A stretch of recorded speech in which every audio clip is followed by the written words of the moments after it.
Hello, everybody. Welcome to Diederik's Beach Bar, formerly known as the Polarizer Podcast. There's a little name change for you. I decided to change the name because I was never really happy with the name Polarizer Podcast, and I just kind of came up with that because I had to give it some name. You have to slap a name on the show if you're gonna put it on the internet. And I finally came up with something that I quite like. So, Diederik's Beach Bar. I like the ring of that. Makes sense because the podcast website is diederik.blog, so it's all a little bit more cohesive.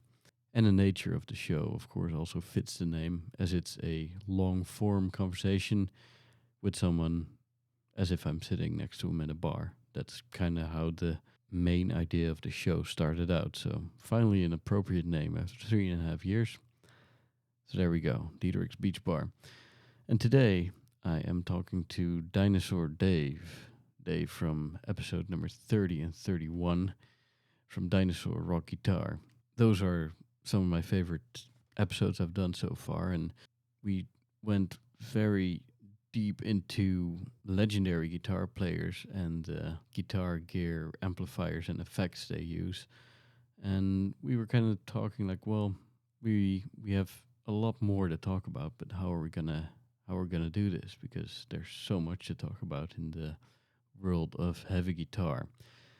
And this was Dave's idea, and I thought it was a great idea right away.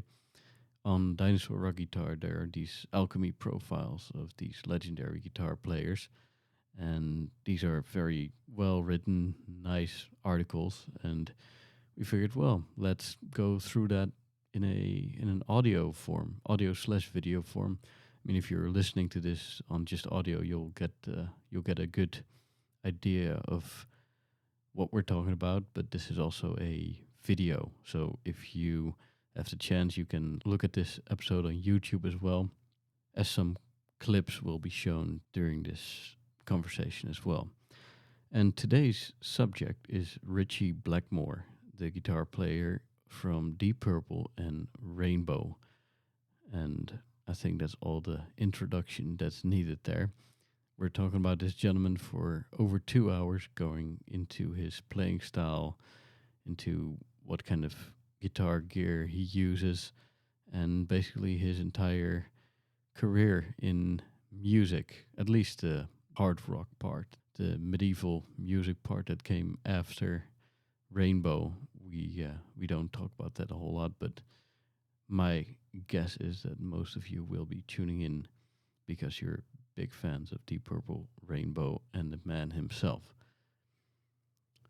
And be sure to visit dinosaurrockguitar.com if you haven't already, and go to diederik.blog to sign up for the newsletter so you never miss an episode of the podcast or any update. But first, a word from our sponsors. Apos Audio, that's spelled APOS Audio, is an authorized retailer of new audiophile equipment from a growing but carefully curated set of brands. By partnering directly with the brands they carry, they guarantee 100% authenticity of everything they sell. They offer free shipping, lowest price guarantee, second-year warranty, and a 45-day return policy on all the products, so you can be confident that you'll be happy with your purchase. Go to diederik.blog/apos, that's diederik.blog/apos, so they know I've sent you. Our next sponsor is Amazon. Everyone knows Amazon. Everyone loves Amazon. It's easy. They got everything. They ship quickly. It's the best. So go to diederik.blog/Amazon to go to the homepage. It will be the same as always. Only difference is they know I've sent you.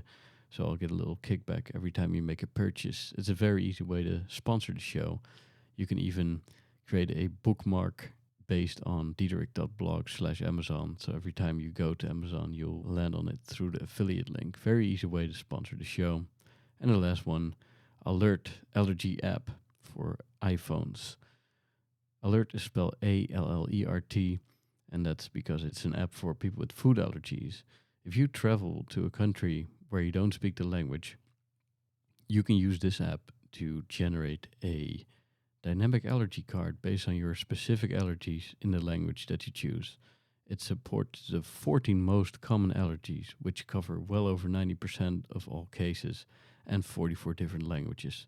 So, when we're allowed to travel again, I'm sure you'll be dying to go abroad and see the world again. Take that app with you. If you have a food allergy, search for Alert, that's spelled Allert, on the iOS App Store to find it. All right, without further ado, here is Dave, who's going to teach us a lot about Ritchie Blackmore today. Enjoy the show, ladies and gentlemen.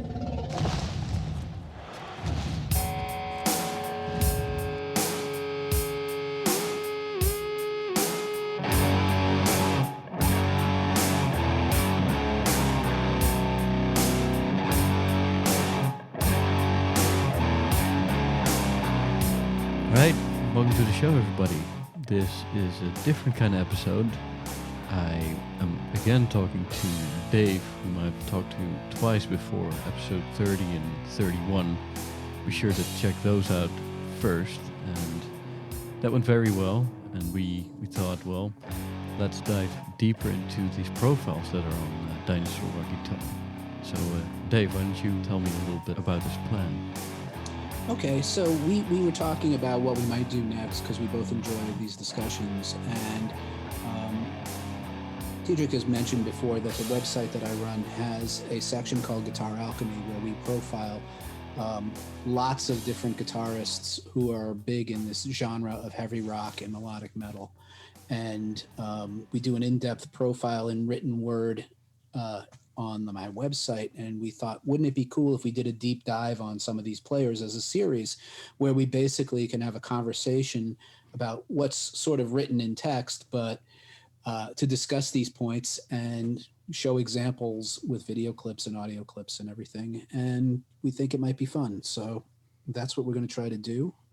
And today we're starting off with one of the big daddies of all time, Mr. Ritchie Blackmore, who was the guitar player in Deep Purple and the guitar player in his own band Rainbow. And he is a legend, one of the very first legendary players of early heavy rock and metal. All right. What was your motivation to start out with Blackmore as the very first to cover? He's fun. He's quite a character. And there's a lot to talk about him. And he's, somebody who is well known in the guitar community, especially the heavy rock guitar community. He is, like I said, if there was a Rushmore of guys, a Mount Rushmore of guys in this style, he'd be on it. And well, he is on it on that album. Well, cover yeah, of on the cover of it in rock, yeah, exactly. The stylistic style of these players, you always had like the first four guys who were Hendrix, Clapton, Page, and Beck. And the next guys those were like sort of the proto-metal, proto-dino style guitar players, the first really loud lead players of note. And the next bunch of guys who were really the guys who kicked off what would later be called heavy metal are Page, Iommi, and Blackmore. Page is the only guy. He's the only guy in both groups, really. But when psychedelic rock and trippy acid rock started to really become focused and crystallize as hard rock, and which would later become heavy metal, you end up, the starting foundational pillars are Page and Blackmore and Iommi. Okay. So. And so he is that foundational and that important to this style of music. Cool. And Iommi is, of course, of Black Sabbath. Yep. And Page is, of course, of Led Zeppelin. Yep. And Ritchie was from Deep Purple. And those three bands defined what would later become heavy metal. I think the only one who's really owned up to the label heavy metal is Tony Iommi and Black Sabbath. They really can't ditch that label. The others, you could make a case that, okay, this was not quite metal, but it's certainly early metal if you want to define it that way. But Sabbath really was the band that is largely credited for really giving it its hallmarks sonically and its hallmarks harmonically, and making the doomy sounding music and things like that. Purple and Zeppelin still retained much more blues rock influence in their music. And I know that Jimmy Page never wanted Led Zeppelin associated with a heavy metal tag. But Iommi, even though for years they always just said, we just think we're a rock and roll band, they finally had to come around to the idea that, yeah, they're really the ones who started what would become heavy metal. But, Ritchie Blackmore comes from the same era as those other guys. He was like Jimmy Page, he was a studio session guy. Early on in his life, he was doing sessions in his teenage years. He was an astonishing player for his time, way ahead of his time. And one of the things that really was so unique about Ritchie in comparison to his peers, most of his peers were very much playing in a bluesy style. And Ritchie could do that too. But Ritchie also is really the first guy in rock to bring the classical influence of classical music into rock and roll. And that would later on spawn guys like Yngwie Malmsteen to do, classically inspired stuff. Uli John Roth, another guy early on playing classical style. And, you get classical style influences in players like Michael Schenker and Randy Rhoads as well. But it all comes in rock and roll. It all comes from Ritchie. Right. Well, and one thing that some people might not know is that the classical style, classical music, is basically that's where heavy metal comes from. As strange as that sounds, correct? Okay, if you play the classical music scales on guitar really fast and loud, that's when you kind of get the heavy metal, right? Well, I think it's certainly a part of it. I think there's a lot of bluesy pentatonic stuff in that genre as well. Okay, and the cool thing about Blackmore that I think he did better than his peers and the people who followed him later was he struck the right balance between a blues style and a classical style, and he would go in and out of it. From the bluesier style to ripping out some sort of classical shred thing, all within the context of the same song, perhaps in the same solo. He'd go back and forth and make it sound cool. But you don't have the neoclassical trappings of guitar in the other guys. The next earliest guy you'd get would be Uli Roth in the Scorpions. He was doing that too, and he had a strong Hendrix influence as well, as did Ritchie. But how far apart are those guys in terms of years? Uli's a little younger, and Uli claims he doesn't think he got much of it from Blackmore. And I think in that case that may be sort of a fair assessment, that they came at it sort of like they both arrived at that through whatever they were listening to.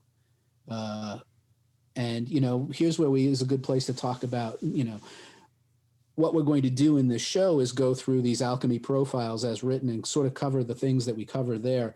And one of the first things we usually talk about is, in addition to what these guitarists are famous for, and sometimes, like in Ritchie's case, infamous for, we talk about their influences. And, Ritchie Blackmore lists his influences as guys like Big Jim Sullivan, who was another studio session guy that worked along with Hitman Jimmy Page doing sessions.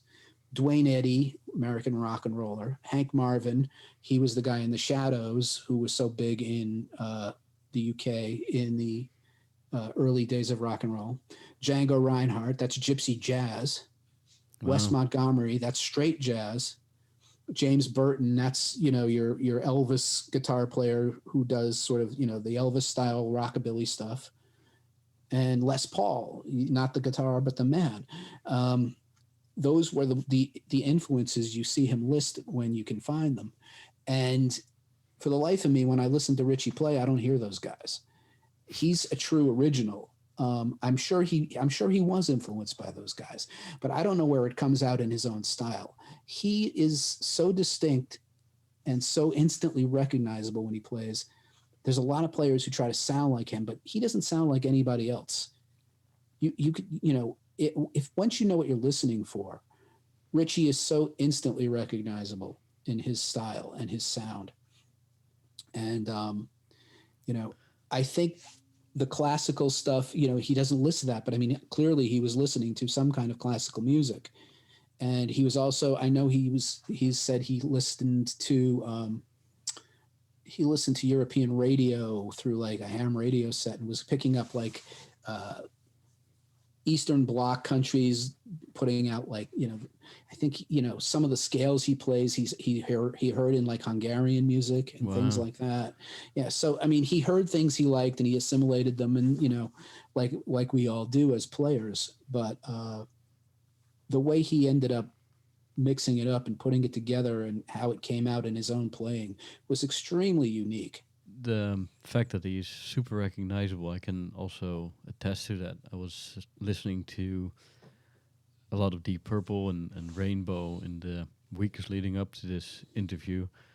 And at one point, I was driving with my wife in a car, and I was listening to some Rainbow, and my wife said, "Like, hey, are we listening to Deep Purple now?" I was like, "No, same guitar player, but different band." And she's not a big fan of either, but she recognized like the style. Like, hey, that sounds like Deep Purple. So Yeah. that's kind of cool. So one of the things we're going to be talking about, whether is we'll do a deeper dive into the style itself, but we're going to talk about what these guys are famous for. Yeah, And in the case of Ritchie Blackmore, he is one of the huge riff kings of all time in heavy rock. We talk about guys like him and Page and Iommi again. They're all very famous for creating countless classic guitar riffs. And one of the things that Ritchie was very famous for was he has a unique rhythm style, and he plays a lot of his riffs in a way where this is for a guitar player will know what this means, but he uses fourth dyads, which is basically a way of voicing a chord on two strings where you're just hitting two notes and they're right adjacent to each other, so you can hit them with one finger. And he's created a load of riffs, including some of his most famous riffs, using this method. And that's one of the things you can hear when we play this clip of some of the famous riffs that he's going to. well, and the most famous riff using that technique would be, of course, Smoke on the Water. yeah. Yeah, which everybody has heard. But that's far from the only one. He's used this technique over and over again. And let's just take a listen and play the clip. So one thing I also hear is that there's an organ playing alongside his guitar playing at the same time. Right. And that's another thing that sort of, it probably didn't completely define his style, but it added to his style in that Ritchie doesn't play a lot of rhythm guitar in the classical sense. He sort of bides. He plays his riffs and he buys time, and he relies a lot on the organ or the keyboards, depending on what the player is playing, to round out the sound in the band. So he doesn't have a traditional rhythm guitar style. He has a very eclectic guitar style where he'll play the right riffs and then he'll kind of hang back during the vocal, and he'll play some things that are sometimes common with what a bass player might play, Hmm. and just stay out of the way until it was time to take a solo or play the riff again, Right. as opposed to a guy who's foundationally holding down the chords. He's letting the keyboard player do that in both Deep Purple and in Rainbow a lot of the time.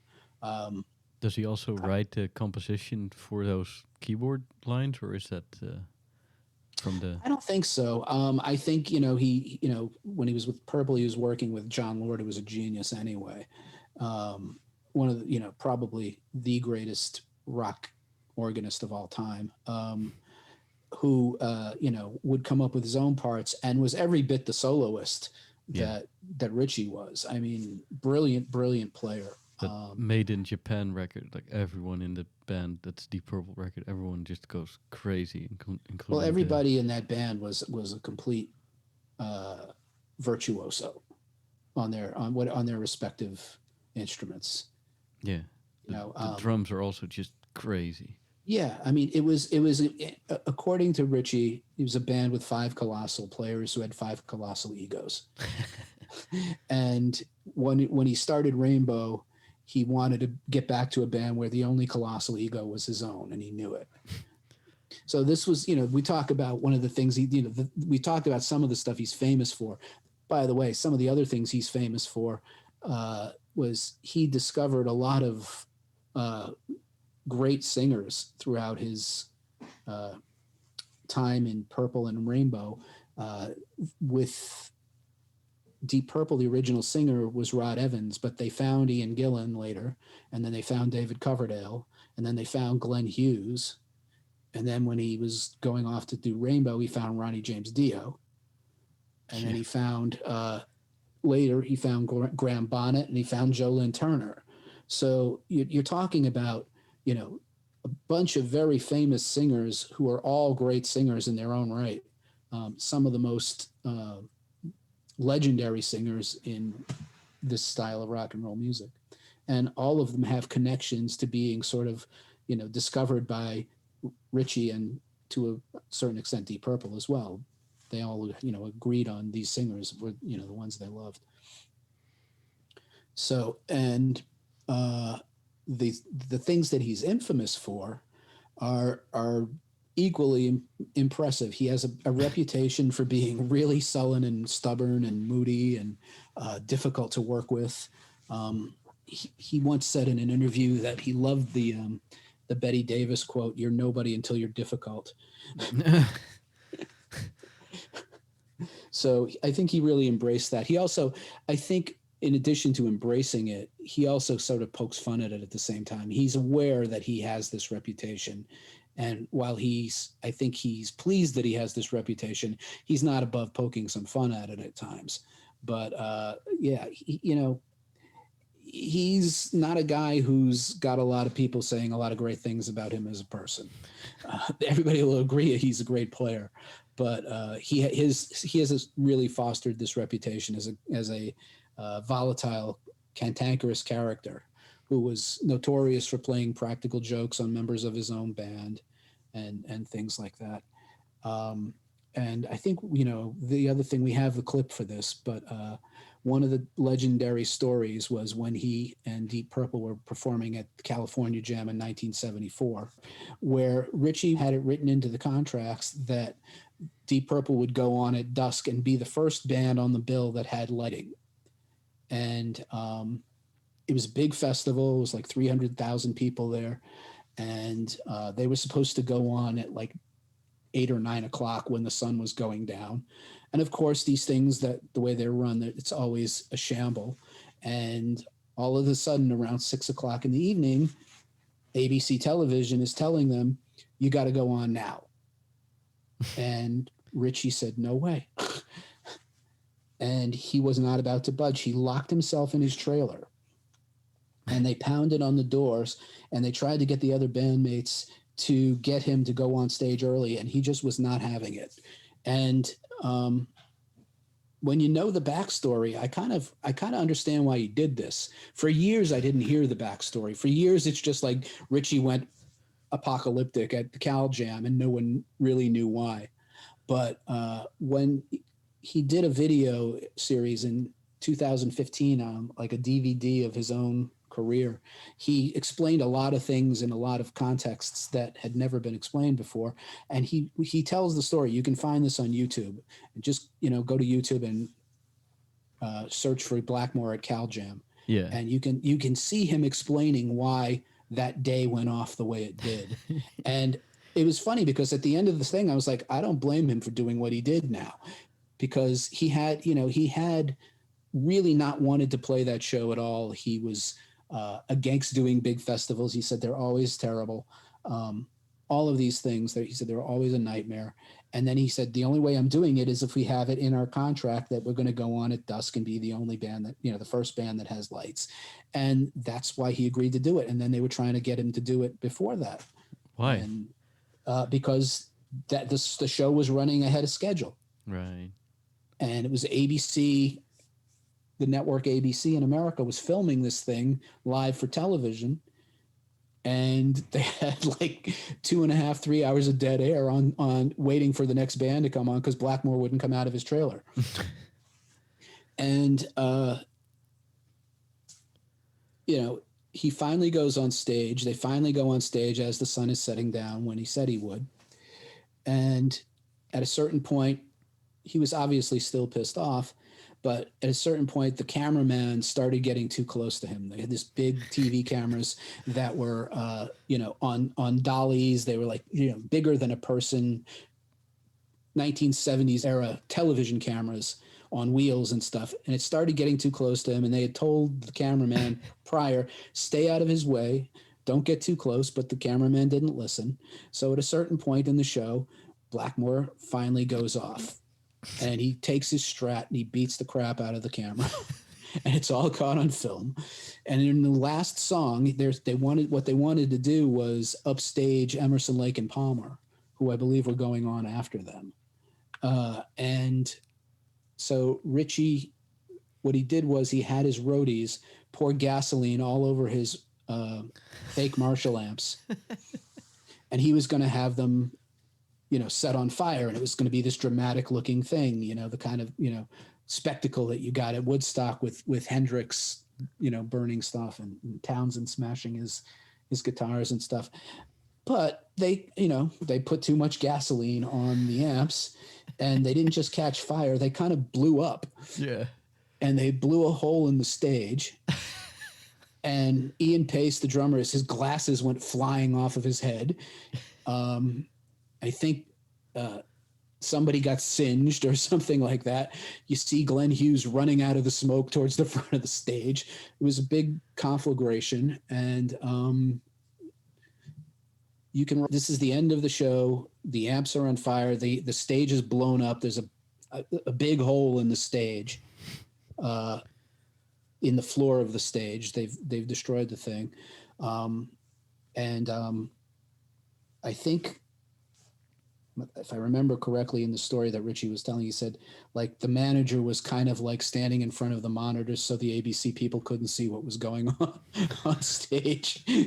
And the police and fire departments start coming out to see what's going on and raid the place, basically put out the fire and raid the place. And of course they're stuck in the traffic of a huge festival show. They can't get there very fast. And the bands had to have been helicoptered in and out.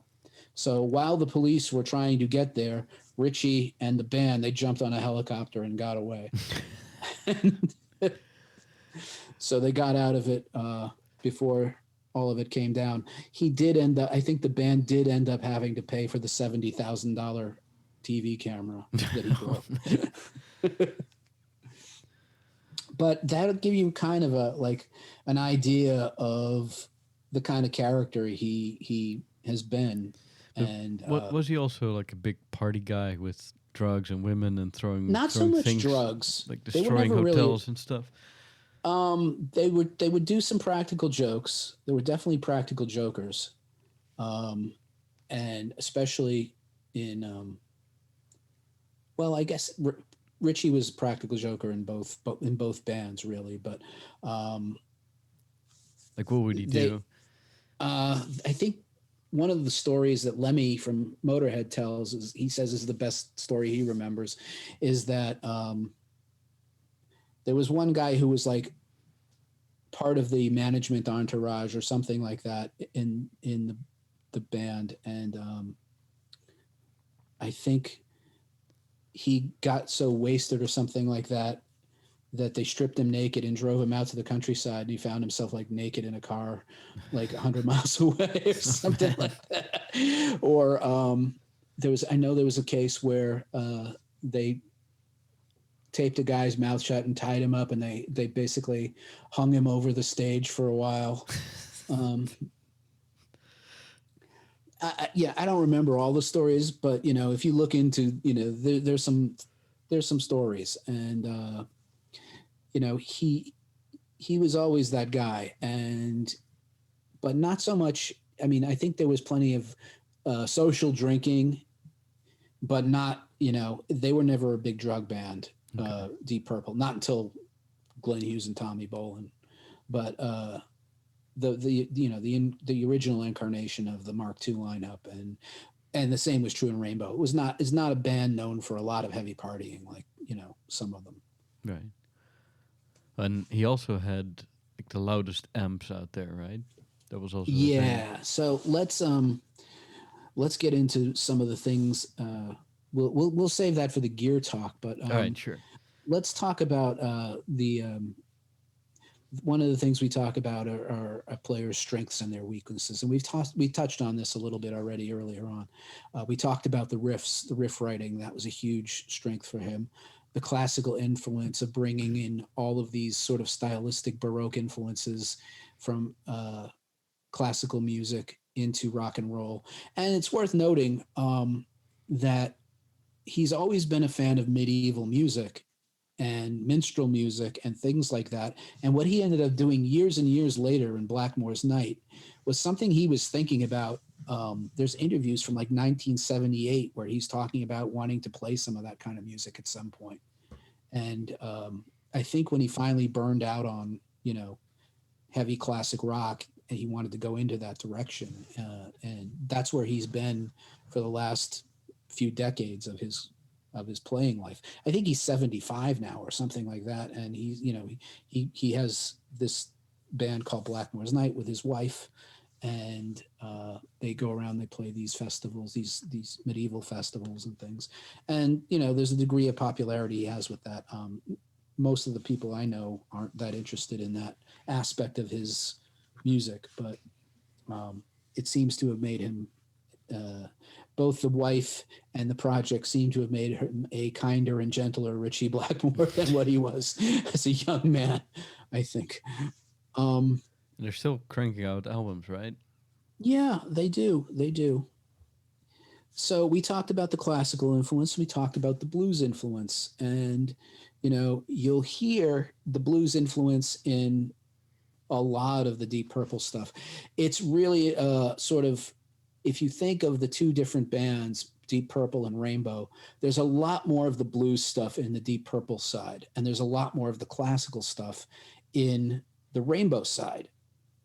And Ritchie, for as good as he was in Deep Purple, as a player, particularly as a lead player, he was still getting better in Rainbow. There were things he was doing in Rainbow, the complexity of the guitar solos, for example, that he was coming up with in Rainbow, were on a different level than what you would hear in Purple. Most people, greatly preferred Deep Purple to Rainbow. They were a much more popular band. They were a much more influential band in a lot of ways.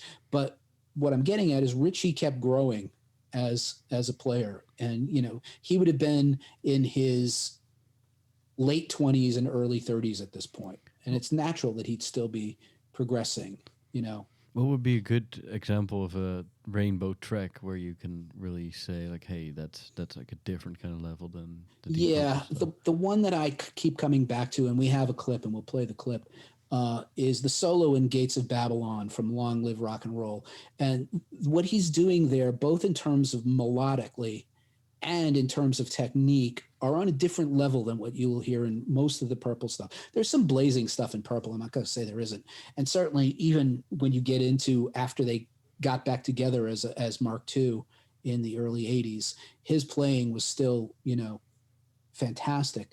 But It was if like you play Gates perfect. of Babylon, you're going to hear some things. You're going to hear some melodic ideas that are not blues based, along with a few bits that are, and some things you'll hear a little bit of sweep picking. You'll hear some things that are much more coming from a neoclassical side than say a blues side, and what you might get from songs like Mistreated and Lazy and things like that, which were much more leaning blues. So run the clip of Gates of Babylon solo.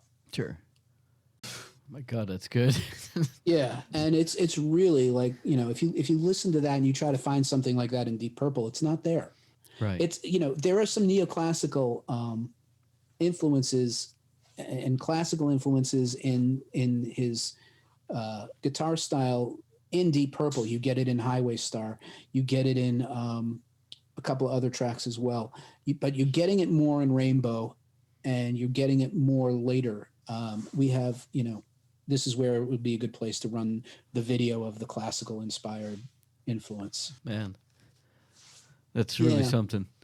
So, classical trademarks there are things like arpeggiated triads, which you get on that part in Kill the King. You get it in Man on the Silver Mountain. And, some of those other runs that he's doing in those other clips are straight up classical runs. And, that's kind of the kind of thing that launched the whole neoclassical guitarist movement of people like Yngwie and people who followed Yngwie, sort of going down that road as their influence. Yngwie will claim he doesn't get any of it from Blackmore, but he's fooling himself. He's not fooling anybody else.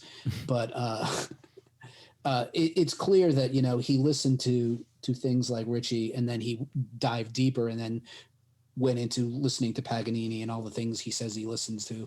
So, I mean, I think it was, an early inspiration, if not a complete, dedicated influence. But a lot of this stuff that you hear in these other players, this comes straight from Ritchie. And before Ritchie, no one's doing this in rock and roll.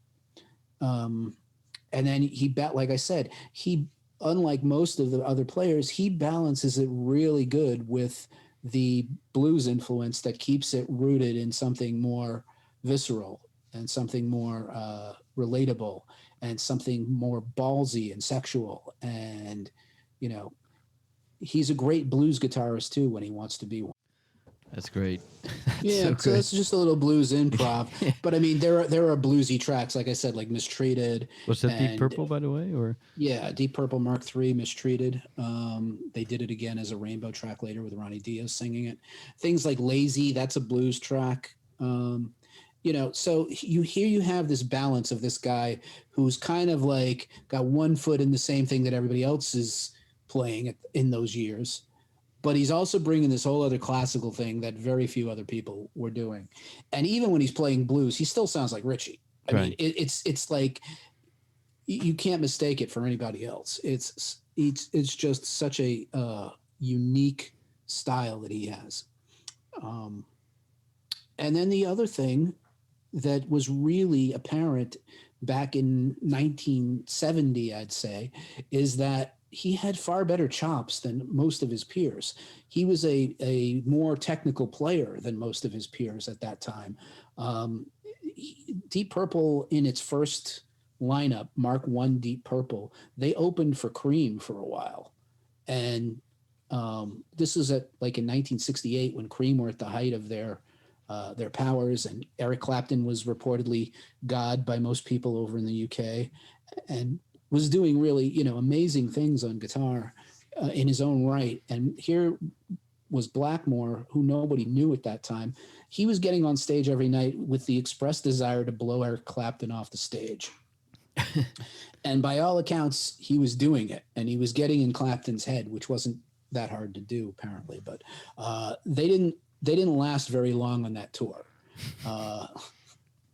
They played, I think it was like a handful of gigs supporting Cream, and then they were off the tour. And I don't, you can draw your own conclusions as to why that might be. But if you hear where Ritchie was in his technical abilities in those days compared to Page and Clapton and Hendrix and Jeff Beck, he was leagues ahead of them in terms of speed and technique. Yeah, he's so quick and he's so good and so accurate. It's. Yeah, and back then it was really, a huge differentiator. I mean, since then, I mean, obviously the bar has been raised quite a bit, and there are players who play a lot faster and a lot more proficient than Ritchie ever tried to do. But you got to realize 1970. I mean, there was not a lot of guys who could play like that in 1970, and with that scope of style, and he was just way ahead of his time and ahead of his peers, and you could think of him as one of the very first. That guy can play, that's for sure.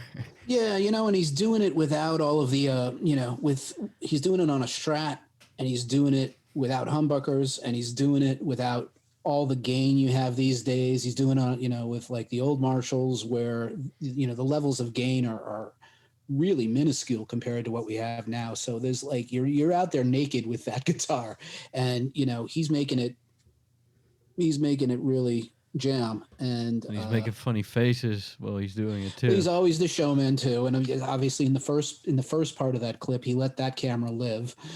And, what's that? But the second one is Cal Jam. Yeah, I was gonna say that's like before it's before he went off. Yeah, but yeah, I mean, just way ahead of his time.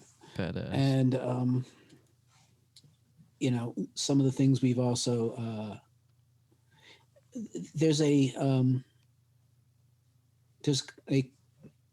album called Deep Purple in Concert 1970 to 1972, and I think there's it's similar from that first clip we just saw, but there's a track called Ring That Neck on that thing where he's like an 18-minute jam piece he does with the band, and he's just playing stuff that for its time is just remarkable.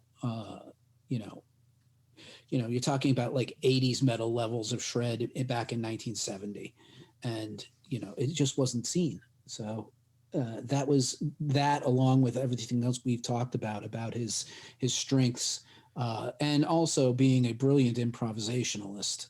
That's another thing. He's a guy who is never at a loss when he's doing improv on the guitar. A lot of the things he does tend to be improvisational because one of the things he talks about in one of his early interviews is he doesn't have a great technical memory for remembering what he played on the record. So, sometimes he'll remember bits and pieces of things like the Smoke on the Water solo he knows pretty well. But if it's, a very long piece or something like that, he's, a lot of the time you'll see him live, he'll be doing something that was a little different than what was on the album. So, he's one of those guys who really had the ability to do pretty much everything you want. So we've talked about Ritchie's strengths. One of the things we do in the Alchemy profiles, we also talk about every player's weaknesses. Some players have a lot of them. Ritchie doesn't have a whole ton of weaknesses. One of the things he runs into trouble is when he loses interest.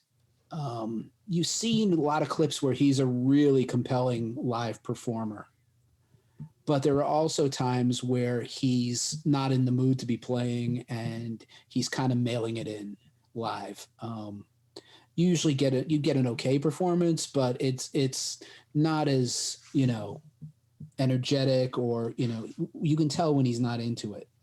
And, there are times he's, refused to do encores and things like that. He just wasn't in the mood to do it, or was having a bad day or whatever. Was that from the beginning of when he first got big with Deep Purple, or did that start? I think it became. I think he sort of grew into that as his stature became such that he could get away with it. Right, just the legendary rock star antics kind of stuff. Yeah, but I think he's one of those guys in rock and roll who's a volatile character. And, there's of the live footage that's available, a lot of which we're showing in these clips today. There's a show from 1984, 83 or 84 in San Antonio with the Joe Lynn Turner lineup of Rainbow. And in my opinion, it is the best live performance they ever caught on tape or on film of Ritchie. He was absolutely into it that night, knowing that the cameras were running. He was really doing everything he could to put on a great performance. Which And performance then was that? this was 1983 or 4 with Rainbow in San Antonio. It's called Okay. Live Between the Eyes. Now, on the same tour, there's a film of them in Japan, in Tokyo, and he's nowhere near as interested in that concert. You can see it. He's not jumping around. He's not, being animated. He doesn't have the same level of energy for whatever reason. I mean, it's hard to bring it every night for anybody, but this is a man who was generally aware of when he was being filmed and tried to do better when he was being filmed. But there are times when he was less interested or having a bad day, and it showed. Some people, they don't let that show.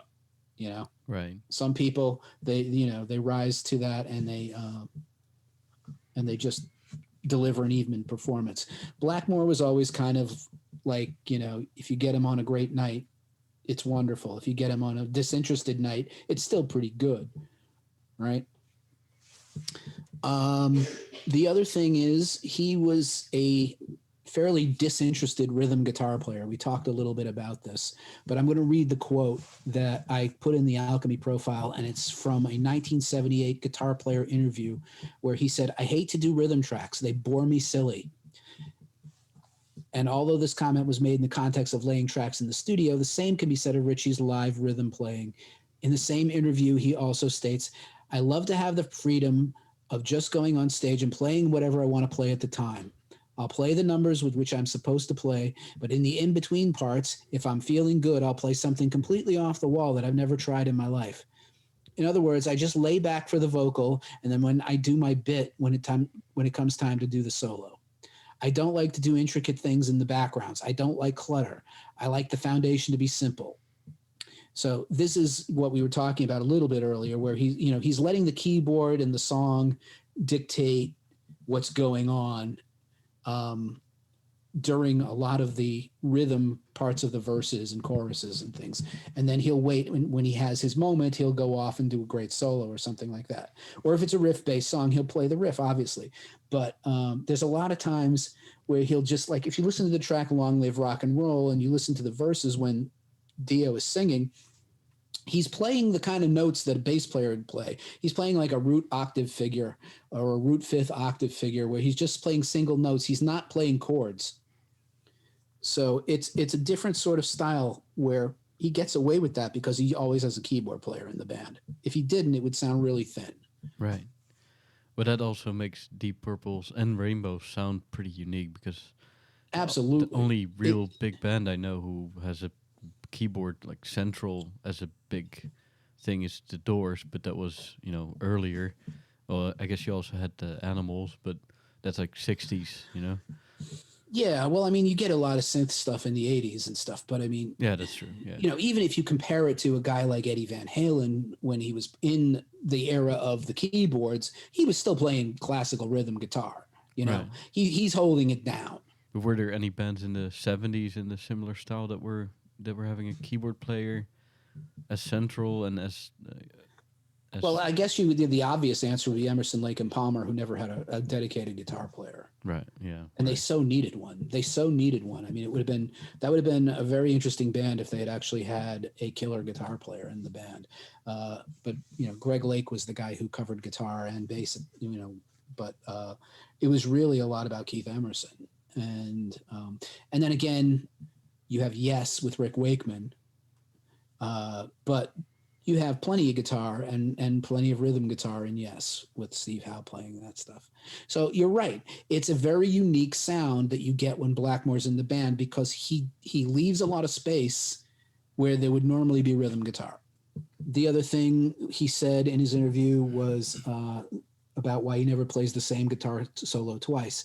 He says, "I have a very bad technical memory, so I can't remember. If I write a tune exactly what the notes are, it's really exasperating because I'll write one and that's great and I'll play it and record it and I'll play it again and oh dear, I've forgotten it. What did I play? It's really annoying." And that's from Trouser Press, 1978. So, you have guys like Tony Iommi who almost always plays the same solo he played on the record. Yeah. And guys like Rush They would play pretty much what was on the record. Or the guys from the Eagles, or Yeah, but in the era of that Ritchie came from, you have that experimental era of improvisation. Zeppelin always did that too. They never played what was on the record. They extend their numbers and go into long jams and things, and completely stretch it out and make it different. And Ritchie was like that too. So those are really kind of the only things that you could call weaknesses in his game. well, and the Other fact than that he doesn't want to get back to into hard rock, right? right. And it's funny. For years, we were all like, "We wish he'd go back and do something again. We wish he'd go back and do something again." And then he did it in like 2016, and I thought it sounded terrible. Really, he did. Yeah, they did a Rainbow reunion. They got this guy, this singer who is from somewhere in South America, and he sounded like his pitch was off when I heard the live clips. You can find these on YouTube of the last time. Ritchie looked bored to tears. He finally acquiesced and went up on stage to do these songs again because the rock fans had been clamoring for it for years apparently, and he wanted to do it one more time while he felt, I guess he was still young enough to pull it off. And if you watch, he has no energy at all on stage. He I just think don't he'd been want to be playing. there. He just looked like he didn't want to be there, and he was playing, because he had to be there. And I think, he'd just been playing the quiet minstrel music too long to go back. I think he just, I hope they don't do it again because it just didn't come off in the way that it came. We could talk about some of the music in a bit about like the reunion with the Mark II Deep Purple which came off so well, but. Here's where we usually talk about, the gear and the tone. And Ritchie's gear changed over the years a little bit. He started out, you saw it in some of the clips. He was playing an ES 335 when he was in his studio session days. It was his first good guitar. He originally was playing with Vox AC30s, and then he moved on to the Marshalls. And by the way, if you want to know more about this, listen to episode 31, where we talk for more than 3 hours about this sort of stuff. Right. And there's also, if you want to know about Ritchie particularly, go to the Alchemy page in dinosaurrockguitar.com. There's a link on the page to a website that has done the most exhaustive rundown of gear that Ritchie used that I've ever seen. It's absolutely incredibly detailed in a level that, even I'm not, I know the general things that he used and and all of that. But this guy who's put together this website, that you can get the link from my site. If you want to know the gory details of like what pickups he was using in which guitars in 1974 or 1978 or whatever, he's got all of that information laid out there for you. And it's very interesting stuff. But I think he started playing Strats. It's treblebooster.net, I see. Is that what it is? Yeah. That's the main page on which he's on. Yeah, he's a guy I think who is building replica treble boosters, but I was also a huge Blackmore fan. So cool. He put that together, and it's still up. And I think Ritchie says the first Strat he got was one that Eric Clapton gave him. Wow. And I guess it was something that wasn't particularly a really good one or anything like that. But I think Ritchie was interested in starting to use the Strat from seeing Hendrix. It would be disingenuous to say that Ritchie didn't get anything from Jimi Hendrix. He did. I think he got the idea that the Strat could make all of these sounds and had the whammy bar, and you could be bombastic with it and make, those kinds of dive bomb noises and all of those kinds of things. And also, I think what he also got from Hendrix was the performance aspect of what he could be live on stage and how he could be flamboyant and reckless on stage the way Hendrix often was. And you saw, in the clip of him like pushing the guitar across the stage floor and things like that, stomping on it. Yeah, those kinds of things. Now, to be honest, also he was a huge Who fan. You wouldn't know it, but from his music. But Ritchie Blackmore is a humongous Who fan and very fond of, what Townsend was doing back in the day, and it's completely different from what Ritchie's ever done. Ritchie's never done that kind of quick pop music kind of thing the way the Who did, but he was a big fan of them. And he's also been a big fan of Jeff Beck in his career, and has stated on occasion, that when Jeff is on, there's nobody better. But Jeff Beck's another guy who isn't on every night.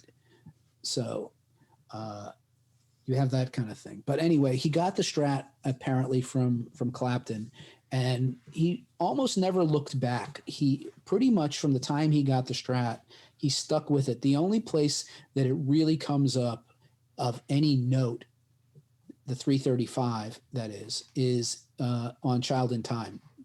Okay. He plays the 335 on Child in Time, and you can hear that it's a humbucker Gibson sound in the solo of that song. It's a different kind of sound, yeah. Yeah, it's the same guitar he was playing in that clip where he ended with Jingle Bells. That's the guitar that I'm talking about. But for the most part, after that was in 70, I believe, 1970. He's pretty much straight up Strat for the rest of his career, and he had several of them that he played throughout those times, and that website will show you the evolution of what he did with each one. For the longest period of time, he had one that was associated with, which was a white 74 rosewood neck Strat that became his main guitar that he used longer than any other. It started, I believe,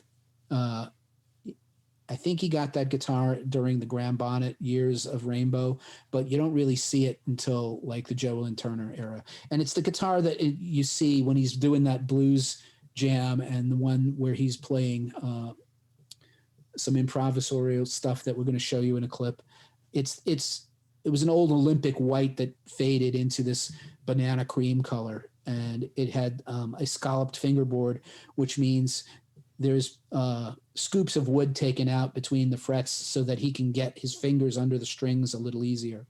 And that became a thing that, again, he was probably the first one to do that. He did it himself. And then it became a thing where like Yngwie Strats have scalloped fingerboards now, and other particularly neoclassical guys use scalloped fingerboards. What's the main advantage of that? You can get your finger under the string a little bit, and when it's not a speed thing, it's a control thing. It's for like, bends and vibratos. So you can press further into the fingerboard and get more meat of your fingertip into the string. Right. Okay. And it gives you a little bit more. I don't play them. I've never tried them really, but I understand what they're about, and you have to have a very light touch. For example, when you're playing chords and stuff, because, you can press the string down so far between the frets that you can bend it out of tune if you press it too hard. Oh, wow. Okay. Where the fingerboard's normally going to stop you from pressing very far. You actually pull on them by pressing down. Yeah. I mean, imagine the space under the fingerboard of a normal guitar. You have, if you're fretting the note, Yeah. Imagine being able to press another quarter of an inch down. You could bend the guitar note out of tune easily so you develop a lighter touch. So you play those guitars, it changes the way you play a little bit. Okay. But it's very commonplace now, and you see it in guys like Yngwie and James Bird and Joe Stump and guys who play in that neoclassical shredder style. Most of them are using that. But again, I don't think anybody was doing it really before Ritchie. And he had that guitar like that, and he sent it off for a refret. And the idiot he sent it to, instead of just putting in new frets, he planed the neck completely flat. And it was he thought he was doing something cool, but basically he ruined the guitar, and Ritchie went berserk because, you send a guitar off for work. The guys, this is like basic stuff. Do the work you're hired to do. Don't do anything more to a guitar unless someone, you call and you ask the guy, hey, I found this problem with your guitar. Do you want me to fix it? Right. If not, just do what you were contracted to do. He was supposed to put in new frets, and this guy didn't realize that these scalloped spaces between the fingerboards, he thought it was wear. He thought it was wear and tear. So he thought he was doing a good thing by completely planing it flat. And when the guitar came back, it was ruined. And it had been Ritchie's main guitar for a long time. What did he do? Did he? He basically had to pick one of his other Strats, and he's been using that one ever since. So a similar one, but it's a sad ending to a guitar that was a really cool #1 guitar. Yeah. Yeah. On a lot of legendary recordings. Right. And live performances too. What happened to it? Like, did he just get rid of it? He still has it. He still has it. I mean, but I don't think he ever wanted to sort of put on a new fingerboard and go through the whole process of doing it again. But I was kind of hoping there was a story that he beat the guy with it or something. But yeah, I mean, yeah. I've had friends who've had the same kind of thing happen, where it's like you take a guitar for service and they do something that you never asked them to do that you didn't want. Yeah. And it's ridiculous. No one should do that. Anyway, on the amplifier side, that's another interesting story. He's a guy who's mostly associated with Marshalls, but he claims he never really loved the Marshall sound. There was a time early on, he was using the AC30s, the Vox AC30s. And then, he went to the Marshalls. And for example, on the Cal Jam stage, all those Marshalls he blew up were fake Marshalls. They were just like empty cabinets and heads. He didn't destroy real gear. This is very common back in the day. They'd have the backdrop of all of these Marshall stacks on stage. And some people used real ones and some people just used, the facade basically of having them on stage. But he did use Marshalls, and he was originally using these modified 200-watt Marshall majors. Now, which is already insanely loud, yeah, right? right. So you have, in those days, you had a 50-watt Marshall and you had a 100-watt Marshall, and the 100-watt Marshall was only maybe 10% louder than the 50-watt Marshall. So he started using these 200-watt Marshalls, and then he had them modded so that they would output 280 watts. And Jim Marshall would tell the story that when Ritchie showed up at the factory, everybody would leave the building because they knew he was going to be testing his amps, and it would just be deafening. And he had these 280-watt Marshalls, and you can see pictures of this too in live photos and in live pictures. He knew he was smart enough to not stand in front of them for any length of time. He actually joked about, I point them at the singer. Just to mess with him. Just to be a dick, yeah. But I did have the opportunity to see him live with Rainbow in Joe Lynn Turner's era, where he was using three of these two. It was like that tour, that Live Between the Eyes tour, 1984, something like that. And it had to be 83 because 84 they're back together with Purple. I think he was using them in Purple too. But I remember the first time I saw Ritchie live was during the Joe Lynn Turner era of Rainbow, and it was the Live Between the Eyes tour. And he had three of these Marshall stacks on stage with three of these 280-watt amps. I don't know if they were all on at the same time. I think it may have just been one, and the others were backups in case they would blow up or something. But my God, he was loud. Oh my God, he was loud. It was just unbelievably loud, and it sounded great, but it was really, really damn loud. And after that, he moved on to in more recent years, after he stopped doing a lot of, maybe it was in the last it was during the last tours of Rainbow in the mid '90s. Where He did you went see to, him? Where was his concert? Was it? I think it was either the Worcester Center, Worcester Civic Center. No, where the hell is it? In Worcester, Massachusetts? I can't remember what the building was called, the main building in Worcester, or the Providence Civic Center in Providence, Rhode Island. I was living in Boston at the time, and that was a typical place for bands passing through in New England would go in those venues. And so it was, a hockey rink sized building, but it was damn loud, and it was great though. I can imagine. That's you know, if I had a time Yeah, machine, that's the first stuff I'd do, man. See all these guys in their prime. yeah. Anyway, he worked with the German amp company called Engel, ENGL, in the early '90s and developed what was a signature amp called it was, I think it's a 100-watt Engel head called the Ritchie Blackmore signature Okay. amp or something like that. I think Vivian Campbell is using one now in the Last in Line shows where he's playing the old Dio songs. Is that the E650? It's actually got his name on it. It's, Ritchie Blackmore E650, I think. Must be. Yeah. Yeah. And for what it's worth, I think he was using some Engel combos when he was doing whatever electric work he would do with Blackmore's Night. He would use like Engel combos. So he became sort of an Engel spokesperson for a while. I don't know what he's using now. I don't think he's using much now in the way of electric anyway. But to me, it didn't make a whole hell of a lot of difference that he was using those amps. Yeah. What were his so these Marshall Major? I guess is that like an evolution of the Plexi Marshalls or? I think it's a different circuit. Okay. I'm not really. Not a lot of people use those. Yeah, I haven't. Yeah, exactly. Yeah. I don't know exactly, what's going on in those heads, but it's got to be different circuitry and stuff, a different design than what was in the normal 50 and 100. They had different face plates on them. Some of them had, only a few knobs on them.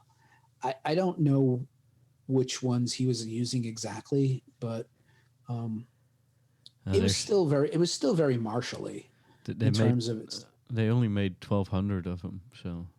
Yeah. So I guess they were used by rock musicians who needed a very high volume. A notable user is Ritchie Blackmore. Right. Yeah. Right. Probably the most notable user of those amps. The other thing he did, which Joe Perry used them too. The other thing Ritchie did, which was a large part of his sound for a lot of the years in the 70s, was he had an Iowa tape machine on stage that he would use as a sort of a preamp to get a little bit of preamp gain, and he would also use it as an echo unit. Okay. The way a lot of players would use an Echoplex. And if you go back and you look at the clips of where he's on stage with Rainbow in the Dio years, you'll see this thing off to the side, this little reel-to-reel tape recorder that's sitting on the side of the stage. And, that was part of his sound too. He wasn't always going straight into the amp. But as I said, there wasn't a lot of extra gain stage in those days. And he's not known for using any pedals or anything like that. So it wasn't like he was kicking on a boost pedal for his leads and stuff. So in those days, people would do what they'd had to do. And he found out he could run through this tape deck and get some extra oomph into his amp. Wow. And I think he was also using the tape deck perhaps as the echo unit for when you hear things like the live introduction to Mistreated and things like that, which has a lot of echo on it. And this also makes me realize that those guys just had to figure things out. There weren't effects, there weren't computers or anything. Absolutely. Tony Iommi was the real king of that. I mean, it's a bit of a tangent, but I mean, a lot of the things that Tony Iommi pioneered, he was like the first guy who did 24 fret guitar. He was the first guy who had like ultra light strings made because of his fingertips and all of that. There was, a lot of innovating going on because people were trying to get what they needed to have to make this music in a way that they wanted it, to sound. So, we have a zillion options for everything these days. I mean, almost anything you want, you can buy a pedal for it or something like that. Yeah, like And or like that amp we talked about in one of the previous one. yeah, What's the yeah, name again? all of The this, the Spark, Yeah, the yeah, Spark. Yeah, all of these things that are available now that these guys didn't have. I mean, just things like having a boost pedal for your solos. That was, that starts coming along, with fuzz in the late 60s, and it doesn't really become boost and overdrive until the 70s. So, you know, those kinds of things, that's why you see people using treble boosters and things like that. And so uh, using this tape recorder as another gain stage effectively, or a bit of a preamp boost, was one of the things he did that was unique to him. So all of that aside, I mean, when you think of Ritchie, his tone is really a hard rock strat tone. And even though there was a ton of volume and wattage involved, there's not a lot of gain. You can hear, on all of these clips that it's nothing like the gain we use these days. no, And it's just imminently cleaner, and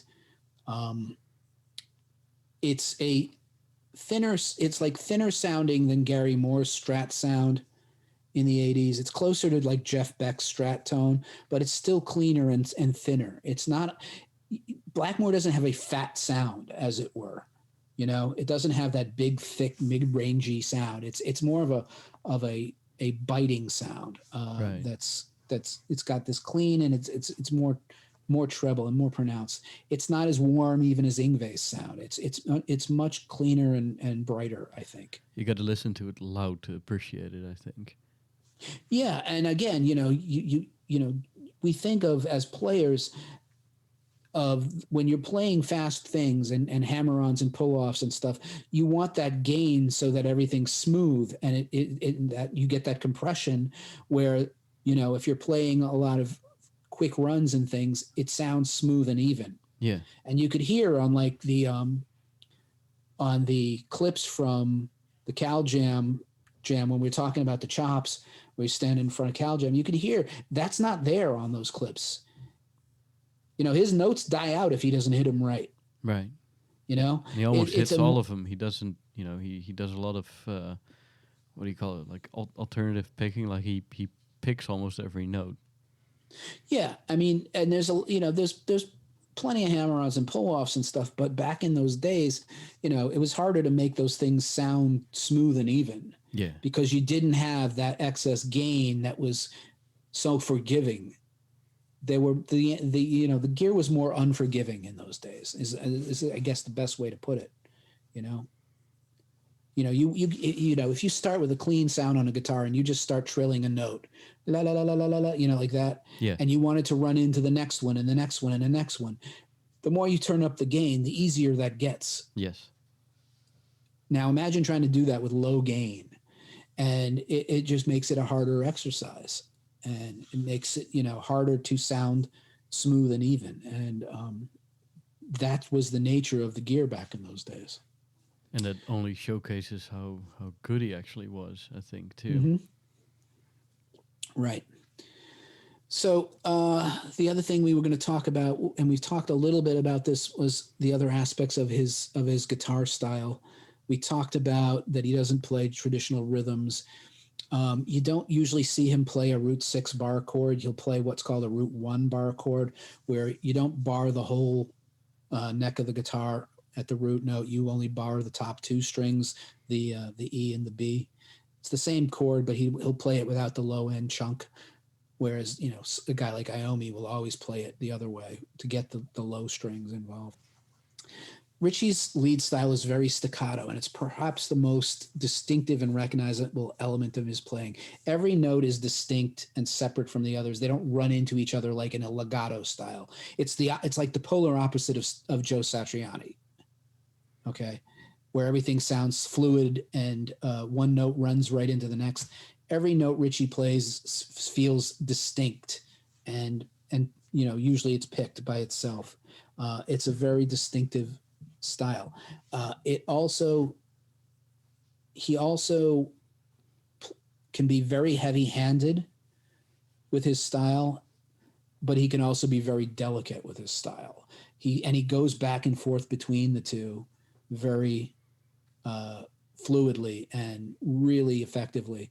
So he'll do some things that are just over the top aggressive, and then he'll do these light delicate things, like again, like you saw in that Chops video where he goes into he's shredding for a while, then he'll drop out and he'll go into green sleeves, right? Green sleeves. Where you can tell he's playing very light compared to what he was doing when he was digging into these lead licks. Yeah. You know, so he moves between the fast and flashy and the slow and melodic with a real grace and ease. He's an alternate picker on speed runs, but uses a lot of legato and open string pull-offs. What is alternate picking, by the way? Alternate picking is a technique that all of the fast guitar players use, where you are playing in a down up, down up, down up picking pattern. And so you hit the string on the way down and the way up. Right. Yeah. Right. And there's a lot to that, and it's a whole other topic. But you can hit, the string once and play several notes, or you can hit every note with a pick stroke. Right. And alternate picking refers to hitting every note with a pick stroke. And at a certain level, so you have to sync up both your hands perfectly. Yeah, right. And at a certain level, to reach certain speeds as a lead player, you need to be able to alternate pick. Right. To get to a level of chops that is beyond like the 60s level of chops. Right. So he was one of the first guys to really be good at that. So scale-wise, Ritchie's licks often mix the blues scale with the Dorian scale, which is very close to it, and chromatics, which are the notes between, the scales. Every note on the fingerboard, if you play them in sequence, that's a chromatic. He was the first rock player to use the Aeolian minor extensively. This is where you get the classical influence, that classical scale that's different from the blues scale and the pentatonic scale that you hear from most players of that era. The things that make it sound classical come from minor scales. He also sometimes throws in some Middle Eastern flavored licks, and he became known for a scale called the Snake Charmer scale, which is a variation of the Hungarian minor, and you'll hear that in some of the Rainbow stuff. What are some songs that are good examples of that? I think you get a little of it in Gates of Babylon. You might have some of it in Still I'm Sad on the first album, the first Rainbow album. That's and a self-titled one. Ritchie Blackmore's Rainbow. Yeah. Yeah. There's a song called Snake Charmer on that album as well. And I think he may use the scale on that. The other thing you never think of very much, but we've seen it in some of these clips, and I'm going to show you another clip of it, is Ritchie uses a lot more slide guitar than you commonly think of. You don't, when you think of Ritchie Blackmore, slide is not the first thing that comes to mind. But it turns out he uses a fair amount of slide. You can run the clip. He's playing Beethoven on the slide, and I think people, if you don't play guitar, you have no idea how difficult it is to do that. Yeah, and not make it sound like a mess. That takes, you could be a very good player, a great player who doesn't play slide, and the minute you pick up a slide, you're going to sound like an idiot if you haven't practiced how to play slide. It's a completely different technique that, if you press the frets, you go like with half notes with pretty much with every half and whole notes with every fret you press, but the slides are anything between that too. So right, the slide, you basically you have to put the slide right on the fret, whereas you put your finger behind the fret. Yeah. But the slide, because you're not pressing down, you're just sliding it over the strings. The part that is in contact with the string has to be directly over the fret, and to get it there just takes some practice. And it's one of those things where you have to put in some hours before you sound anything decent on a slide. It's even if you're really a good player with your fingers, slide is a different animal. But do you think that So that clip that was planned out, or was it just a random jam that happened there? no. That's a set piece that they played. That was, uh, you know, they would do the Beethoven's Ninth thing. He was doing that in Rainbow, and then he brought it into Purple when he went back to Purple. They would do a bit of Beethoven's Ninth, and he always played that with the slide. And there's some other slide parts too throughout that are not necessarily the classical stuff, but he's doing a fair amount of it, more than you think of when you just think of Ritchie. I mean, you think of Dwayne Allman, you think slide. You don't think of Ritchie Blackmore and think slide, you know. And then we're going to talk about some vibrato and his improvisational skills. We And have a it's clip that'll show you both of those. well, and is it But I true mean, that he would throw his slide at his bandmates too, or yeah, there is some in some videos you'd see it. He'd throw the slide, yeah, after he was done using it. And I'm sure somebody ran over and put a new one on his amp so that he can pick it up for the next song he needed it on. But yeah, those kinds of things definitely were happening.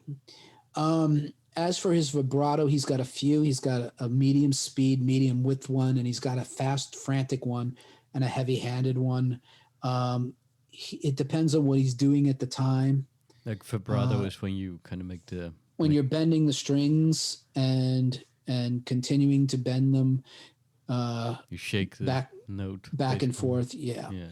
He also used the whammy bar an awful lot, and had a very heavy-handed Hendrix-like use of the whammy bar, where he's just doing a lot of woo woo woo woo woo, that kind of stuff. And you'd see it more in the live setting as a flash effect than you would as an integrated part of his playing style. It's not like he's using it like Jeff Beck, where he's using it as part of the melodic character of how he's phrasing notes. He's using it to be bombastic, Right. to make noise, to make sounds with it. All right, so let's go back to the things you wanted to talk about, which... Sure, yeah. Let's get into Deep Purple a little bit. Yeah, so he was a founding member of Deep Purple. He was in Deep Purple Mark 1. Yeah. Okay. Yeah.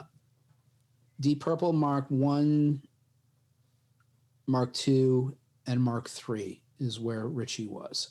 And Mark 1, they had 3 albums out. They were much more of a trippy psychedelic rock band in the Mark 1 version of the band.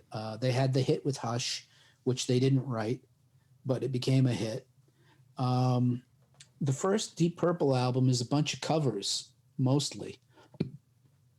They have some other stuff on there, but there's like a version of the Beatles' Help. That's Shades of Deep Purple, right? Yep, Shades of Deep Purple. And then they had the Book of Taliesin, which was the second album. And then they had a third album called Deep Purple, which there's a really cool track on that called April. It's a long 12-minute experimental track. Mostly this stuff, there are people who like it. There are people who still enjoy Mark 1 Deep Purple. But the Deep Purple that we know and love and that became famous was the Mark II Deep Purple. And what happened there was, and Ritchie's been honest about this, he was listening to Led Zeppelin, and he thought they had done a great job making a new path for heavy rock in a way that had, let's be honest, Led Zeppelin was a game changer, and the way it sounded and the way it was being presented was a game changer. It was a new direction past what you were getting with Cream and with Hendrix and with the Yardbirds. It was another level. And Ritchie thought that Deep Purple could do that kind of music if they got a better singer. And they found the better singer in Ian Gillan. And Ian Gillan's bandmate, Roger Glover, was the bass player. And they got those two guys in and sacked Rod Evans and Nick Simper from Mark 1. And true to form, you have a singer like Ian Gillan, you can pretty much, young Ian Gillan could do everything Robert Plant was doing and more. That guy had a voice, man. Just pipes like you would not believe. Absolutely. One of the best singers of all time, clearly on a level with anyone you want to mention. So that opened the door for them to do heavy rock. And at that time, they had just the other thing that they had done was the album for Deep Purple for orchestra and concerto or whatever it was. It was John Lord's classical piece that he had written. It had given them some stature in terms of credibility amongst the critics. They had gone and played with an orchestra. Hmm. And you know, they had done this classical piece because it was John Lord's baby, and they wanted to, you know, to do this for them. They recorded it, and I think again the clips you see from that we've played that have Ritchie with the ES 335, that was from that performance. That was at the Royal Albert Hall, I believe, and they played this concerto for group and orchestra, and then they played some of their rock songs from Mark I. But Ritchie told John Lord, he said, let's try this hard, heavy rock thing. And if it doesn't work, I'll go back to playing concertos with you for the rest of the time. And fortunately for all of us, the hard rock thing, they did very well. And the first album you get is In Rock, which is an absolute classic benchmark album. In some ways, you could say it was Deep Purple Mark II's best album. Everybody talks about Machine Head as being the best album, and you know that's an arguable case. You could say that, but you know, In Rock was another groundbreaking album. Yeah, In the way that Zeppelin one was a groundbreaking album. You got Speed King and Bloodsucker, Child in Time, Flight of the Rat, Into the Fire, Living Wreck, Hard Lovin' Man. Yeah, it's an incredibly heavy, wonderful album. And it, you know, it really did start setting the tone and the benchmark for, along with what Led Zeppelin was doing and along with what Black Sabbath was doing, for all heavy music that would follow. And then, of course, they did a follow-up album called Fireball, which didn't sell quite as well, but it still was a great album. Didn't have as many sort of memorable tracks on it, but it's a real good album. And then, of course, they did Machine Head, which was the one that broke them wide open and made them. One of my favorite tracks is the mule on there when they do live shows with the drum solos and the that they drag out for like half an hour sometimes. Yeah, they were. You know, you can make the case that they were a very prog band in one aspect. They weren't so much like art rock the way that like Yes became art rock and King Crimson and stuff like that. But they kept one foot in the heavy hard rock stuff, but there was a lot of progressive elements in what they would do, especially live. How would you what do you mean art rock exactly? Art rock like Pink Floyd or like Yes, right, where it's you know, it's both progressive and yet it's artsy in its way rather than, you know, it's the kind of thing that all the punks rebelled against. Right. Yeah. Later. But there was a lot of progressive elements in the Deep Purple Mark II lineup. And then, of course, you get into, say, the last album of that lineup was Who Do We Think We Are? The band was starting to splinter and fracture personality-wise. The other thing Ritchie's famous for is feuding with Ian Gillan. Those two didn't get along. There's notorious stories about, you know, the incidents between those two. And Who Do We Think We Are has My Woman from Tokyo on it, which is a great track and one of his great riffs. But there's not a lot on that album beyond that song that most people remember. So conclusion, the two best albums of that, I mean, they're all four of them are worth listening to, but if you had to pick one or two of that lineup, I mean, listen to if you have Spotify, listen to all four of them. If you're going to buy them, buy In Rock and buy Machine Head. Yeah, agreed. Machine Head. If you like Fireball, buy it. But I mean, you know. Well, Machine Head was kind of my introduction to rock music. Yeah, because that's my mom the one. had it on record, so I was. You know. Yeah, it's hard to imagine for anybody these days to understand that in 1972. Deep Purple was selling as much as Led Zeppelin and the Rolling Stones. Wow. I didn't know that either. Zeppelin and the Stones ruled the 70s in terms of money making, in terms of touring and money making. But at one time in 1972, when Deep Purple were at their absolute popular zenith, they were earning as much money as Zeppelin and the Stones. The difference is they didn't continue to earn that much money, and Stones and Zeppelin did. Machine Head's so good though. It is. It really is. It's such a great album. So 73 comes along, and Ian Gillan leaves the band, and Roger Glover gets fired. But hold on, before we go there, Made in Japan is also worth mentioning. Oh, right? yes. That, you could also say if you're only going to get one Mark II album, you could get Made in Japan. Made in Japan is one of the classic live albums of the 70s, along with things like Thin Lizzy's Live and Dangerous and UFO's Strangers in the Night, and one of the great live albums of all time, and a double live album at that. And that shows the band in 1972, I think, on its Japanese tour, and they were just on top of their game, and everything about it was spectacular. And that album, a lot of those tracks from that album made it onto radio, and you'd hear the live versions of songs on the radio in those days. They, because that album really did showcase a lot of what they were doing. All right. It's kind of a best of Mark II live. It's got some epic guitar and drum solos too. Yep. And Ian Gillan doing some crazy stuff on vocals. All right, then you got Mark III. Yeah. And due to the personality clashes, Ian Gillan leaves. At the same time, Roger Glover gets fired for no reason. For no reason at all? Or? Yeah, he did nothing. And first they bring in Glenn Hughes, who had been in a band called Trapeze.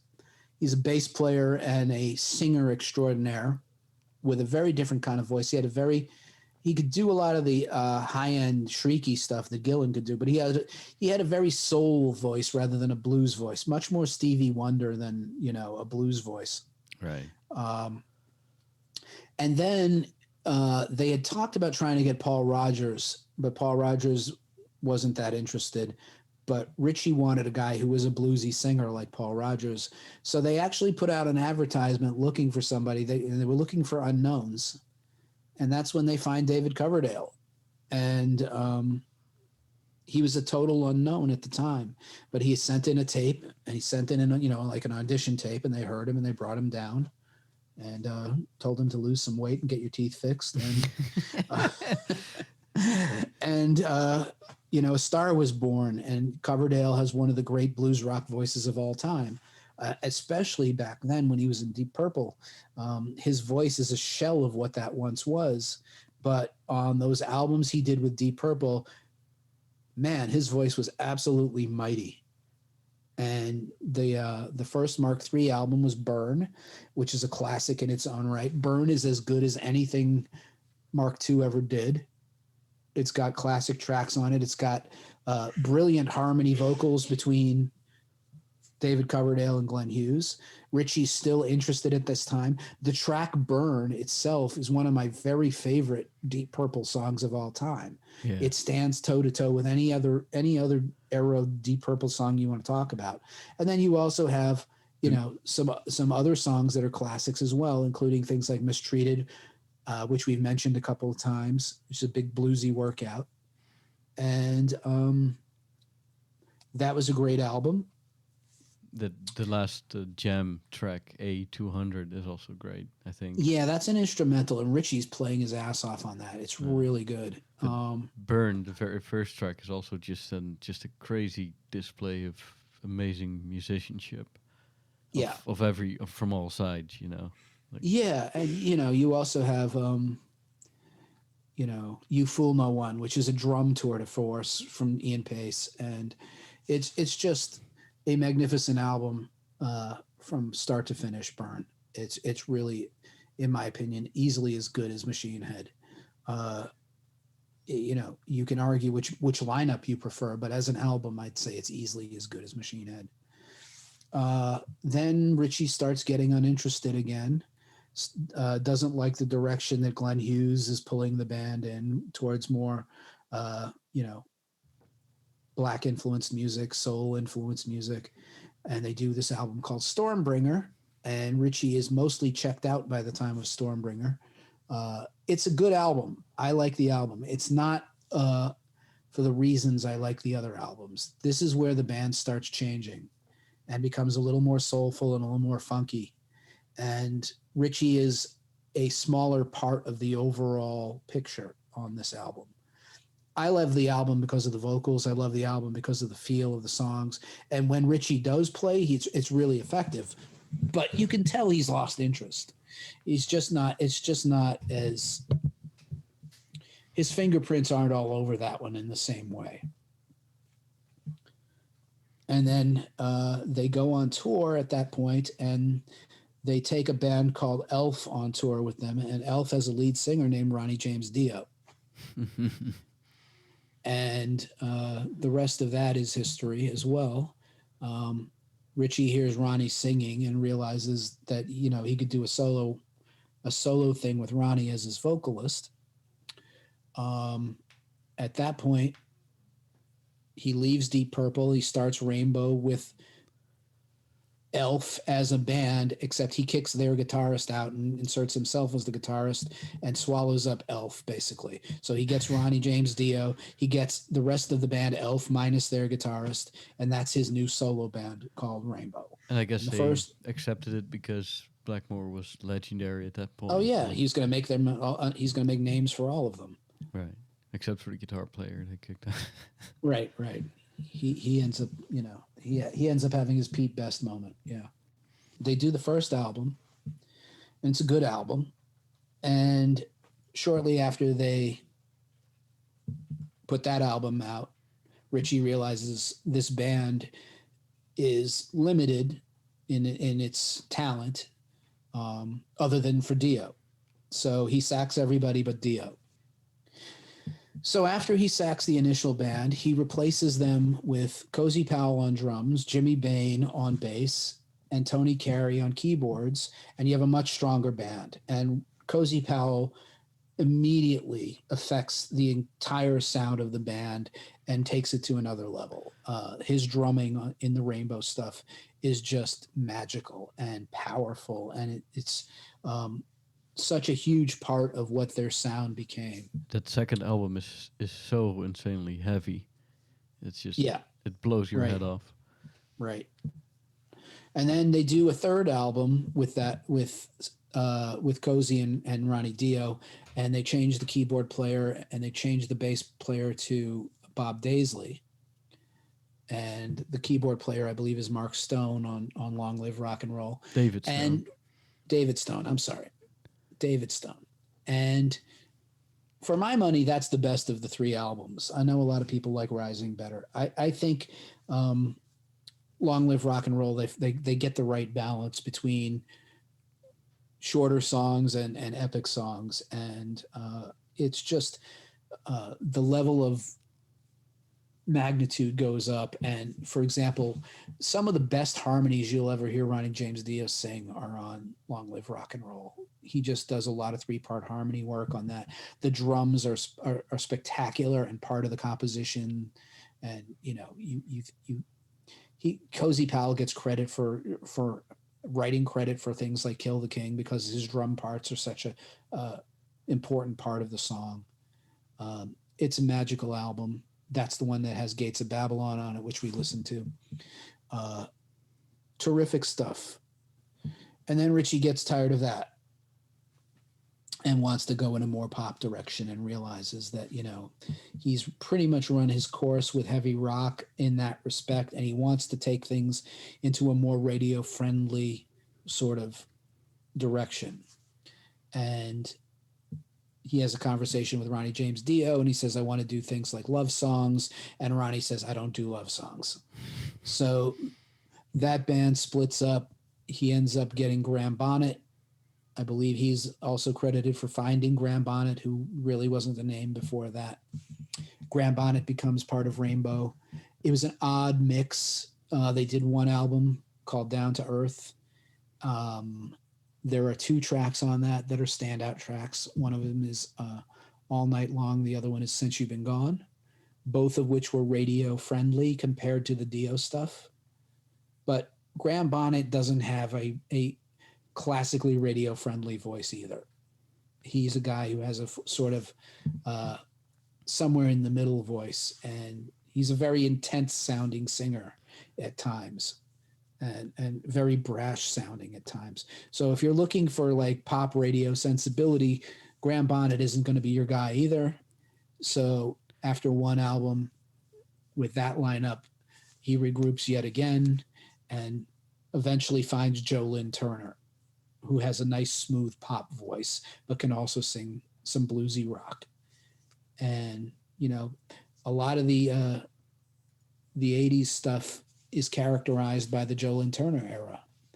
And they did Difficult to Cure and I believe it was Straight Between the Eyes. What's the name of the second album? Straight Between the Eyes. Straight Between the Eyes. 82. With Joe Lynn Turner, and they ended up they got some radio play. They got things like Stone Cold and what was the other hit? I think they had a hit with Stone Cold and they had a hit with Power. Both of them were minor hits. They were not like, top of the charts hits, but they had some minor hits. They were on MTV. They were doing things like that. And in 1983, late 83, early 84, there's talk of reforming Deep Purple Mark II. And they also put a third album out called Bent Out of Shape, I see. That was later. 83. 83 was Bent Out of Shape? According to Wikipedia, yeah. You're probably right, yeah. Yeah, you're right. But after that happened, there was a move to get Deep Purple Mark II back together. And that happened in 1984. And they got the whole Mark II lineup back together. Ritchie Blackmore, Ian Gillan, Ian Pace, John Lord, and Roger Glover. And they came together and they buried the hatchet for a short time and came up with one of the greatest comeback albums of all time called Perfect Strangers. Yes. And that album was such a joy for everybody who was a Deep Purple fan, because you don't expect, they're coming back 10 years after they broke up, basically. And they came back with such a ferocious album that had all of the sounds and sonics and classic Deep Purple-isms you wanted to hear. And Ritchie was on fire on that album. Everybody was on fire on that album. But it also had like that 80s sound to it a little bit, It was definitely... Maybe just a little bit of it. I mean, the first thing you hear on the first song you hear is the John Lord organ. Yeah. And it's like, we're all sitting around waiting for we've been hearing the new Deep Purple albums coming. They've reunited and everything. And they're finally going to debut this song on MTV to hear what they've come up with. And the first thing you hear is the John Lord organ going through the Marshall, and you get this big smile on your face. Right. Because it's like, there it is. Yeah. There it is. It's just like they're back. And it was a wonderful album and a wonderful tour. I saw the tour. They were having fun with each other in a way that they probably had never had. And it was one of the great concerts I've seen in my life, that reunion tour. It was basically, you get all of the old stuff played live plus a bunch of the new stuff played live. They played for over 2 hours. It was fantastic. Blackmore was on fire. Ian Gillan singing Child in Time like a demon. And, all of the stuff that everything you wanted a reunion of that band to be, it was. It didn't disappoint on any level whatsoever. And I love the title track too, Perfect Strangers. That's such a great tune too. Yeah, it is. But pretty much every tune on that album is fantastic. Yeah, true. It's as good an album as they've made in the 70s in some ways. Maybe not as iconic, right? But just from a standpoint of it as an album, it's as strong an album as they ever released. And so they tooled along with that for a bit, and they had a follow-up which was nowhere near as good, called House of Blue Light. It had a couple of good songs on it, and they toured that. And I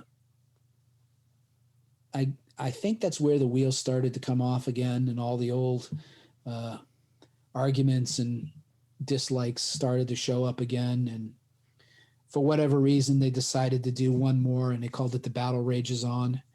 And that's a decent album too, but by then the tour was getting out of hand. The infighting between Gillan and Blackmore was becoming too much for the rest of the band. But they broke up between that, right? Like they. Ritchie left during a tour. Okay. And there was, I think, the famous incident of the spaghetti throwing incident or something like that. Again, if you go on YouTube and you Google, Spaghetti Ritchie Blackmore, yeah, they were messing with each other, Blackmore and Gillan, and there's a live video that of the night that they had that problem, and like I forget what the name of the video is. I should look that up. Hang on a second. But I see that they had a lineup with Jolyn Turner on vocals, and they put an album out, Slaves and Masters, between the House of Blue Light and The Battle Rages On. Right. You're right. Between House of Blue Light and The Battle Rages On, they do a Deep Purple album with Jolyn Turner. A lot of people like this album. It's a little bit, I can't really go down that road personally so much. And then they get back together for this last roundup called The Battle Rages On. And there's a live video. I don't remember what, it's a concert video that you could buy. And it happened to capture early on the part of the problems that were going on in the band. The band hit the stage with Highway Star, and there's no Ritchie Blackmore. He just didn't. And it's up. just bass and keyboards and drums and Ian Gillan singing. And for the whole first verse, there's no Ritchie Blackmore on stage. And then somewhere after the first verse, he wanders out on stage and starts playing. And somewhere in the middle of the song, he throws a cup of water at Ian Gillan. It splashes all over Gillan and John Lord. And, they just did not get along. And I think that was around the same time of this backstage incident where Ian Gillan had poured ketchup on Ritchie's food, and Ritchie found out. He smashed a plate of food in Ian Gillan's face. And, they almost came to blows over that. And I think, what happened was Ritchie walked off the tour. And that was the end of Ritchie and Deep Purple. I mean, the final end of Ritchie and Deep Purple. And that's when they got Joe Satriani to come and fill in for the rest of the tour dates. And then they had two more lineups, I think. And then, we didn't talk about Mark IV. Mark IV was when he originally left for Rainbow, but this is about Ritchie. But I mean, yeah, sure. So Mark IV had Tommy Bolin on guitar. It's a really good album in some respects, but most people don't think it sounds very much like Purple. And it was a big drop off because it was a different kind of thing. Now, the thing with Deep Purple was whenever they had a lineup change, they were not trying to recreate what they had already done. They were always trying, as musicians, they were always trying to go into new territory and new areas. So when Ritchie first left in 1974, 75 or whatever it was, they didn't want a Ritchie Blackmore clone. They wanted someone completely different as a player. Obviously they wanted someone different as a personality too, because he was so difficult. And the same thing happened later on when he left in the 90s. And after Joe Satriani left to continue his solo career, they needed a new guitarist, and they picked up Steve Morse, another guy who's a really good player, but sounds nothing like Blackmore. Right. So they never were trying to, put a Blackmore clone in just so that their old material would sound more authentic. They just, kept trying to do different kinds of music. But that's sort of the discography, if you will, of the classic Blackmore era of, his prime. It's a pretty incredible body of work. Yeah, it is, and it stands up to this day. Is there? Does Rainbow have a live or made in Japan equivalent live album or? It's not quite that good. There's one that's live in Germany or live in Munich or something like that. That you can find that one, and there's a video of it and a an album of it. It's good, but it's on the rising. Well, it's right before Long Live Rock and Roll gets released. So the rising stuff is there. You get Kill the King, you get Long Live Rock and Roll, and you get Stargazer and things like that. So it's a good album. It's not in the same class as Made in Japan, but it's a good album. Cool. All right. Well, I think we covered a lot today. Yeah. I would Yeah. say. Is there anything in conclusion that you would like to mention or say, or anything that we might have missed? I mean, we talked for well over 2 hours, so. Yeah, I think you're just going to have a hell of an editing job in front of you because I think Yeah. you need to get the sequence right. But I think no, I think we've said everything. This man's, like I said, one of the foundational pillars of an entire school of guitar. Yeah. He's as important as anyone who's ever picked up the instrument in hard rock. Cool. Well, I think that's a good note to end on. Thanks for all this great information, and I really learned a lot today, and I enjoyed the hell out of it, just like the last 2 times. And if you want to read about the stuff we talked about, go to dinosaurrockguitar.com, and you can go to the guitar alchemy, and Ritchie's profile is there among many others. Yep. So let's let Ritchie take us out. And we've talked about him enough. Let's let him have the last word, as it were.